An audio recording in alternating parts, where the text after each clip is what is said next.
धोरैया के रहने वाली अंजलि कुमारी, जो वर्तमान में लाल कोठी में रहकर पढ़ाई कर रही है, जिसकी मोबाइल लाजपत पार्क के पास से किसी मोबाइल झपटमार ने अंजलि के हाथ से छीन लिया और फरार हो गया। उसके बाद अंजलि ने किसी तरह मोबाइल को झपटमार से छीन लिया और शोर शराबा करने लगी। वहीं स्थानीय लोगों ने झपटमार को पकड़कर पिटाई कर दी। तभी घटनास्थल पर पुलिस आकर उस मोबाइल को जब्त कर लिया। अब अंजलि अपने मोबाइल को लेने जब आदमपुर थाने गई तो उससे आवेदन लिखवा कर दूसरे दिन आने को कहा गया, लेकिन अंजलि 3 दिन से अपने मोबाइल को लेने के लिए आदमपुर थाने के चक्कर काट रही है। लेकिन आदमपुर थाने में रोज रोज उसे नई नई प्रक्रिया बताकर टालने की कोशिश कर रहे हैं। वहीं अब कहा जा रहा है कि यह कोर्ट का मामला है, इतना आसानी से मोबाइल नहीं मिलेगा। वहीं अंजलि बिना मोबाइल के काफी परेशान दिख रही है। वह कह रही है कि मैं मोबाइल से ऑनलाइन पढ़ाई करती थी और कहीं से भी मैं संपर्क नहीं कर पा रही हूँ। मैं काफी परेशान हूँ, मुझे मेरा मोबाइल दे दिया जाए, मैं किसी कानूनी पचड़े में नहीं फंसना चाहती।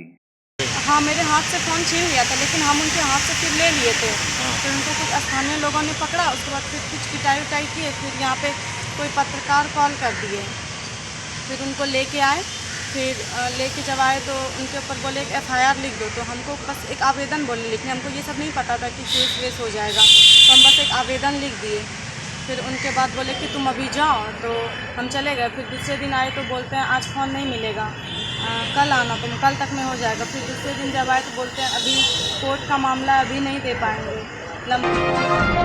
शुक्रवार को युवा लोक जनता दल भागलपुर के जिला अध्यक्ष सुभाष मंडल के नेतृत्व में बिहार सरकार द्वारा शिक्षक बहाली में डोमिसाइल 10 नीति हटाने के विरोध में मुख्यमंत्री नीतीश कुमार का पुतला दहन कर सरकार के नीति का विरोध किया। अध्यक्ष ने कहा कि बिहार के बाहर किसी भी प्रदेश में बिहारी छात्रों को किसी भी प्रकार की बहाली में बिहारी छात्रों को मौका नहीं मिलता है, तो बिहार में देश के पूरे प्रदेशों के छात्रों को शिक्षक बहाली में मौका देना अर्थात बिहारी छात्रों के भविष्य के साथ खिलवाड़ करना है। मौके पर उपस्थित जिला अध्यक्ष सुमन प्रसून ने कहा कि जो सरकार विकास का ढोल पीटती है और वही सरकार 18 साल के बाद कहती है कि मेरे राज्य में गणित, विज्ञान और अंग्रेजी के छात्र योग्य नहीं है जो कि शिक्षक बन सके, इसलिए बाहर के अभ्यर्थियों को मौका देना पड़ रहा है। 18 साल में शिक्षा का नाश की घोषणा सरकार ही कर रही है। ऐसी सरकार को जनता से अपील करता हूं कि सूबे से हटा देनी चाहिए। मौके पर संजीव सिंह कुशवाहा, चंदन पोद्दार, अमरीश पटेल, राजेश कुमार राजा समेत दर्जनों कार्यकर्ता उपस्थित थे।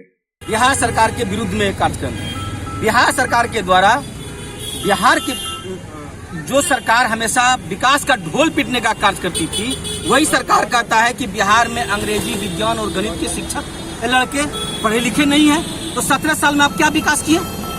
इसका मतलब 17 साल में कोई लड़का को तैयार नहीं कर सके जो गणित विज्ञान पढ़ा सके। और आप दूसरे राज्य के लड़का को कह रहे हैं कि आप आइए और मेरे यहाँ फॉर्म भरे, इसलिए मेरे यहाँ पढ़ा लिखा लड़का नहीं है। डोमिसाइल नीति का हटाना बंद कीजिए, उसको लाइए जो बिहार के लड़के को ही बहाली में, बिहार की जो स्तर का बहाली हो उसमें यहाँ के लड़के को ही केवल और केवल वही लड़का फॉर्म भरे। नीति अपनाया है, बिहार के लड़कों को रोजगार नहीं मिल रहा है, युवतियों को रोजगार नहीं मिल रहा है और ये पूरे भारतवासी के आदमी को निमंत्रण दे रहा है कि हमारे यहाँ आइए और टीचर बहाली में आप योगदान दीजिए और योगदान कीजिए। इसी के विरोध में हम लोग आज यहाँ नीतीश कुमार का पुतला दहन किए हैं। भागलपुर में हुई बारिश ने स्मार्ट सिटी की सड़क की पोल खोलकर रख दी। दरअसल लगातार हो रही बारिश के बाद शहरी बाईपास सड़क बरारी पॉलिटेक्निक कॉलेज के पास धंस गया। बालू लोडेड हाईवा इस रास्ते से गुजर रही थी, तभी अचानक सड़क धंस गया और भारी भरकम हाईवा उसमें फंस गया। इसके बाद घंटों की जद्दोजहद के बाद जेसीबी की मदद से हाईवा को बाहर निकाला गया। वहीं अब सड़क की गुणवत्ता पर भी सवाल खड़े हो रहे हैं। पिछले वर्ष ही बनकर तैयार हुआ शहरी बाईपास कैसे धंसने लगा है? आखिर किस तरह से इसका निर्माण कराया गया था? आपको बता दें कि शहर में जाम से निजात दिलाने के लिए घंटाघर से विक्रमशिला सेतु तक स्मार्ट सिटी योजना के तहत वैकल्पिक बाईपास का निर्माण कराया गया था और शुरुआती बरसात में ही यह धंस गया, जिससे इसकी गुणवत्ता पर सवाल खड़ी करती है। ये सारा चोट जो हुआ है कहाँ पर? पॉलिटेक्निक कॉलेज के बगल में। कौन सा ट्रक धंसा है? हाईवा है। कैसे? वो चलते गया और रोड धंसते गया, बारिश पड़ा, रोड दब गया। अजगबी नाथ धाम के कच्ची कमरिया पथ में एक कांवरिया को हार्ट अटैक आने से मौके पर ही मौत हो गई। मृतक कमल सिंह जो हावड़ा लीलवा के वार्ड 62 के रहने वाले हैं, जिसको घटनास्थल से ग्रामीण एवं कांवरियों ने आनन फानन में रेफरल अस्पताल लाने पर रेफरल अस्पताल के प्रभारी डॉक्टर कुंदन भाई पटेल ने इलाज के दौरान हार्ट अटैक से मौत होने की बात कही। इस घटना की जानकारी रेफरल अस्पताल के प्रभारी डॉक्टर कुंदन भाई पटेल ने उनके सहयोगी कांवरियों से लेते हुए घटना की जानकारी परिजनों को दे दी गई है। वहीं पुलिस पूरे घटना की जानकारी मिलने के बाद घटना की छानबीन में जुट गई है। वो कांवरिया लीलवा हावड़ा के रहने वाले थे और नहाने के लिए अभी जा रहे थे कि चक्कर खा करके वो बैठ गए और वहीं पे मतलब उनकी मृत्यु हो गई। उसके बाद उनके जो अगल के पास पड़ोस के लोग ले करके आए हैं, उनके पुत्र को सूचना दे दी गई है। तब हम लोग टेम्पो में लाद के लेके चले हैं, बस इतना हम कहा। यहाँ आए तो डॉक्टर उसको मिल गए? हाँ, डॉक्टर देखा। क्या नाम है उनका? किसका? कमला सिंह। और कहाँ से आए हैं? हावड़ा लीलुआ।